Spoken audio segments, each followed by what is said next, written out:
నమస్తే, welcome to NSTV news. ముందుగా ముఖ్యాంశాలు. ఖమ్మం జిల్లా ముదిగొండ మండలం ఎడవల్లిలో 4.75 కోట్ల రూపాయలతో నిర్మించనున్న శ్రీ యోగానంద లక్ష్మీ నరసింహస్వామి ఆలయ పునః ప్రతిష్ఠ కార్యక్రమానికి శంకుస్థాపన చేసిన డిప్యూటీ సీఎం భట్టి విక్రమార్క, తెలంగాణ రాష్ట్ర గిడ్డంగుల సంస్థ చైర్మన్ రాయల నాగేశ్వరరావు, ముదిగొండ మండల కాంగ్రెస్ పార్టీ అధ్యక్షులు కొమ్మినేని రమేష్ బాబు, కాందిమల్ల వీరబాబు, చెరుకుపల్లి రాంబాబు మరియు గ్రామస్తులు పాల్గొన్నారు. లేకపోతే రేషన్ కార్డు ఉన్నటువంటి వాళ్ళందరికీ తెల్ల బియ్యం కానీ 200 మనం వెళ్తూ చాలా సందర్భాల్లో గుట్ట మీద ఉన్నటువంటి దేవాలయం పరిస్థితి, పురాతన చరిత్ర అంతా తెలుసుకొని గ్రామ ప్రజలందరూ కూడా చెప్పారు.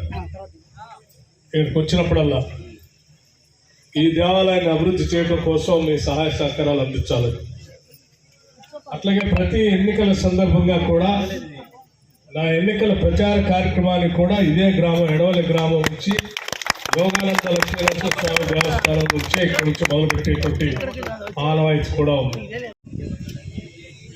మధుర అసెంబ్లీ కాన్స్టిట్యూన్సీ, ఖమ్మం డిస్ట్రిక్ట్.